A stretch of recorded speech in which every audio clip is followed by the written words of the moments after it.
laporan yang ada di Polda itu tadi terkait pengancaman Wika itu seperti apa dari kita sebagai pihak terlapor? Terima kasih ya. Jadi untuk terkait laporan itu, kita di sini kan secara resmi belum mendapatkan laporan itu secara resmi.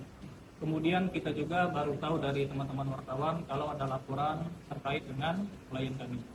Nah, sehingga pertama ini kami masih menunggu laporan resmi dari polisi itu apa, kemudian kronologinya bagaimana, kemudian apa yang dilaporkan pada klien kami. Yang pasti ya terus digarisbawahi bahwa seluruh warga negara punya hak yang sama untuk membuat laporan. Tapi juga perlu harus adanya pertanggungjawaban dari yang melaporkan.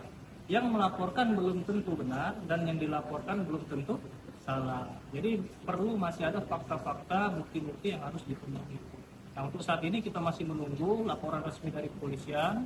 Kita masih menunggu apakah memang ada panggilan resmi dari kepolisian dan apapun itu akan kita penuhi sebagai warga negara yang baik.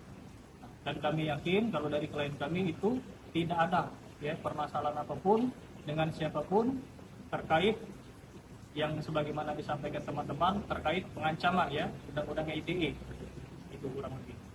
Yang pasti yang melaporkan harus bertanggung jawab, harus membuktikan, dan kami kalau memang benar dilaporkan ya silakan dibuktikan, dan kalau itu tidak bisa dibuktikan ya itu mungkin kita akan melakukan hal-hal lain ya terkait dengan nama baik dari klien kami juga. Dengan korban terlapor dengan korban ini. Iya, kalau informasinya kan memang mereka ini adalah teman,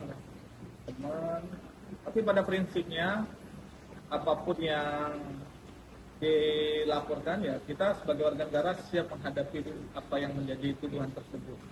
Tapi benar apa yang disampaikan oleh teman kita tadi, pada prinsipnya kalau dilihat kita akan mempelajari secara utuh ya kapan peristiwa itu, di mana peristiwa itu. Karena pada beberapa minggu yang lalu kita masih makan bareng, ya kan. Jadi mungkin kita lihat perkembangan ke depan seperti apa, ya kan. Tapi juga kepada teman-teman media tetap kita hargai yang namanya presumption of innocence atau praduga tak bersalah, sehingga nanti para pihak bisa membuktikan satu sama lain. Dan mudah-mudahan ya teman-teman media bisa berimbang terhadap perkara ini agar bisa lebih ke arah yang ya sama-sama bisa di keadilan seperti itu.